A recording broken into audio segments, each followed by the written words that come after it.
నమస్కారం. ప్రస్తుతం మనతో పాటు ప్రముఖ ఆధ్యాత్మికవేత్త, ప్రముఖ జ్యోతిష్య వాస్తు పండితులు ఉమామహేశ్వరరావు గారు ఉన్నారు. వారితో మాట్లాడిద్దాం. నమస్కారం గురుగారు. గురుగారు, ఏప్రిల్ నెలలో మరి తులారాశి వారికి ఎలా ఉండబోతుందో తెలియజేయండి.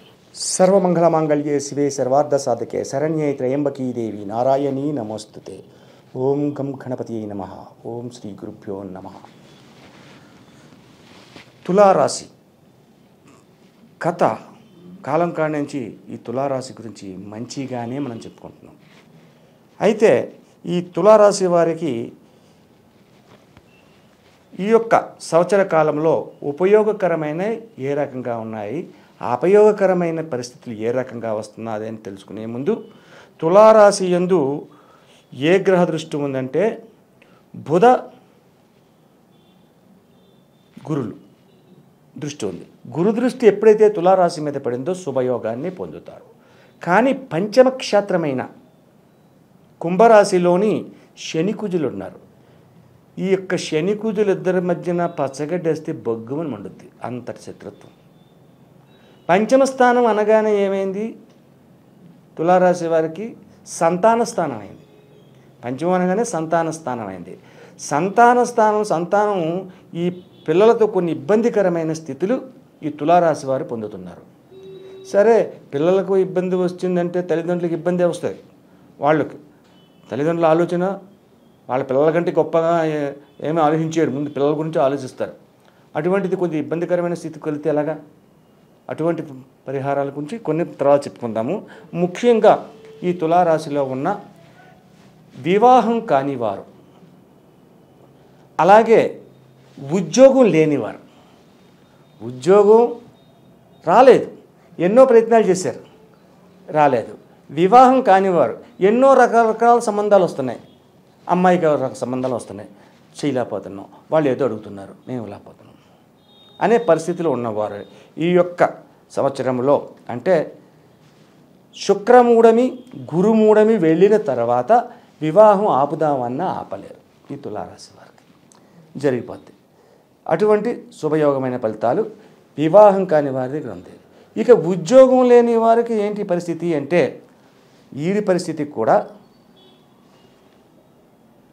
గురుమూఢమి శుక్రమూఢమి గురు సంబంధం ఈ ఉద్యోగ రంగాలకు లేదు. కానీ విజయదశమి దాకా, విజయదశమి తరువాత మీరు ఎంత ప్రయత్నం చేసినా రాని ఉద్యోగం అయినా సరే మిమ్మల్ని ఎత్తుక్కుంటూ దగ్గరికి వస్తుంది. ఆ ఉద్యోగానికి మీరే అర్హులు, రండి అని చెప్పి ఆహ్వానాన్ని పొందుతారు. అటువంటి ఆహ్వానాన్ని పొంది ఈ తులారాశి వారు నడుస్తారు. అలాగే ఈ తులారాశిలో ఉన్న చలనచిత్ర,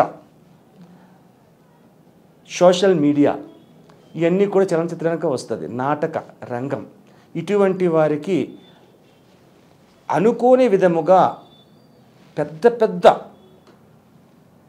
అవకాశాలు కలిగి ప్రతి విషయంలోని కూడా విజయాన్ని పొంది ధన ఆర్జన ఎక్కువగా చేయగలుగుతారు. అటువంటి పరిస్థితులు ఈ తులారాశి వారికి ఉంది. సరే, తులారాశి వారికి ఎలాగ ఉంది? ఈ యొక్క తులారాశిలో చిన్న చిన్న ఉద్యోగాలు చేసుకుంటున్నారు. చిన్న చిన్న ఉద్యోగం అంటే ఒక బట్టల షాపులోని ఒక గుమస్తాగా చేస్తున్నాడు, ఒక జ్యువెలరీ షాపులో గుమస్తాగా చేస్తున్నాడు, ఒక విధానంగా నడుపుకుంటే వెళ్ళిపోతున్నారు, సాగుతుంది అనుకుంటున్నారు. కానీ ఈ తులారాశి వారికి ఈ యొక్క సంవత్సరంలో అత్యధికమైన శుభదాయకమైన లాభములు సంతరింపజేస్తుంది. తులారాశికి అత్యధికమైన లాభములు సంప్రాప్తమవుతున్నాయి. అంటే ఈ పని చేస్తే ₹1,00,000 వస్తుంది, పర్వాలేదు, జాగ్రత్తగా చేసుకుని ఈ పనిలోని ఉత్తీర్ణత పొందితే మనం ₹1,00,000 మన చేతిలో పడిపోతాయి అని ఆలోచనతో చేశారు. ఈయనగారు ఆలోచనతో ఎప్పుడైతే చేశారో ఆ పని వీళ్ళు అనుకున్న దానికన్నా ఎక్కువ లాభదాయకమైన ఫలితాన్ని ఇస్తుంది. ఆ 1,00,000 వస్తుంది అనుకున్నది 3,00,000 రావచ్చు, 4,00,000 రావచ్చు. అటువంటి శుభదాయకమైన ఫలితాన్ని ఈ తులారాశి వారు పొందుతున్నారు. తుల అనగానే సమతత్వ విధంగా ఉండే రాశి, అంటే హెచ్చు తగ్గులను చూసుకునేది. సమతత్వంగా ఉంటే కరెక్ట్, తగ్గితే నష్టం, పెరిగితే లాభం, సమంగా ఉంటే మధ్యస్థంగా ఉంటుంది. అటువంటి విధంగా ఆలోచనాపరంగా వీళ్ళు ఎప్పుడూ కూడా ఉన్నతమైన ఆలోచన చేయాలి. వీళ్ళు తులారాశి వారికి యోగదాయకమైన పరిస్థితులు ఎప్పటి నుంచి స్టార్ట్ అవుతున్నాయి అంటే ఏప్రిల్ నెలలో శ్రీరామనవమి వెళ్ళిన రోజు. శ్రీరామనవమి నాడు ఈ రాశివారు తప్పనిసరిగా రామ కళ్యాణాన్ని చూడాలి.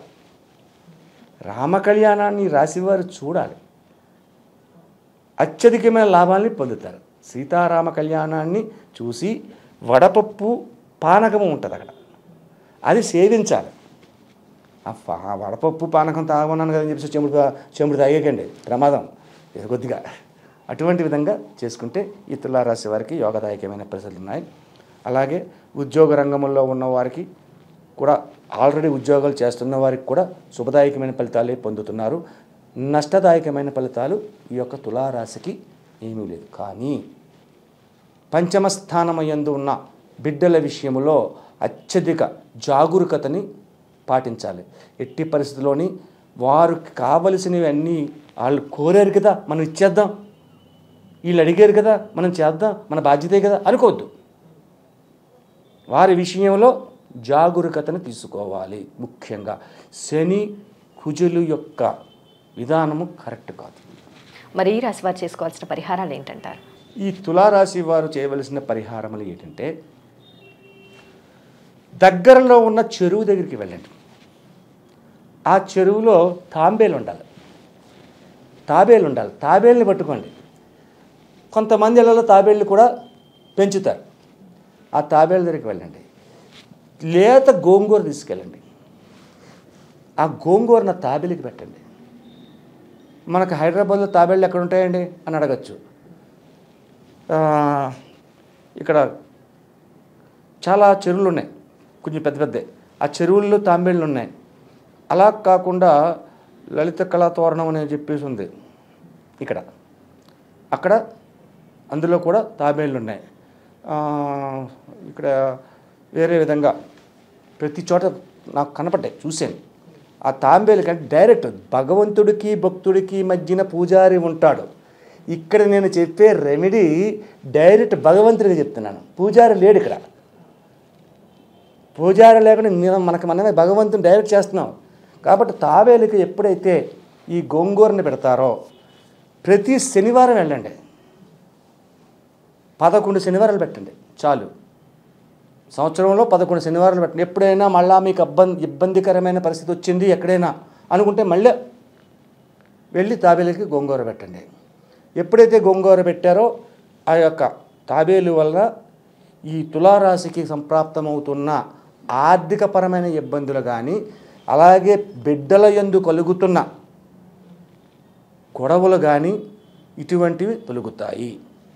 కాబట్టి తాబేలికి పెట్టండి.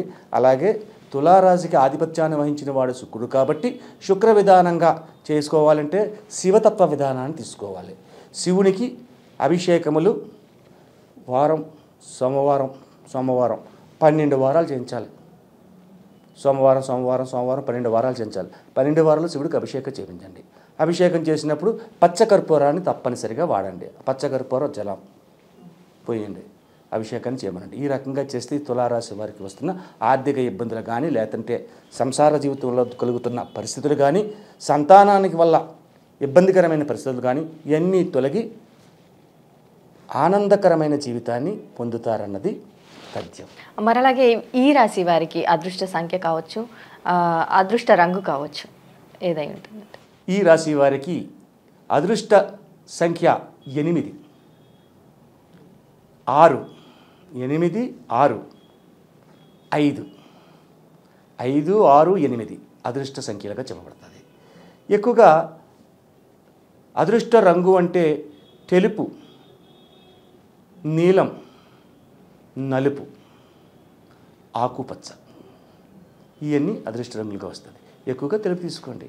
అలాగే మరి వీరు కూడా ఏదైనా రత్నాన్ని ధరించవచ్చు? తులారాశి వారికి రత్న విధానం ఈ యొక్క సంవత్సరంలోని జాతక విధంగానే ధరించాలి, రాశి పరంగా ధరించకూడదు.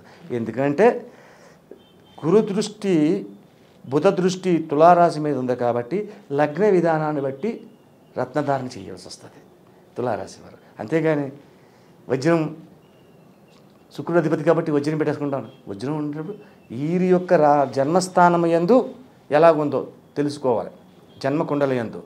అయితే ఇందాకే కదా గురుగారు కన్యారాశి వారికి రత్నం ధరించేయచ్చు అన్నారు. వారికి ఆ సమయంలో అది అవసరం, ఉపయోగకరం. అంతాలు ధరించమని 1 సంవత్సరం ధరించమన్నాను. తర్వాత జాతకరీత్యా వస్తుంది.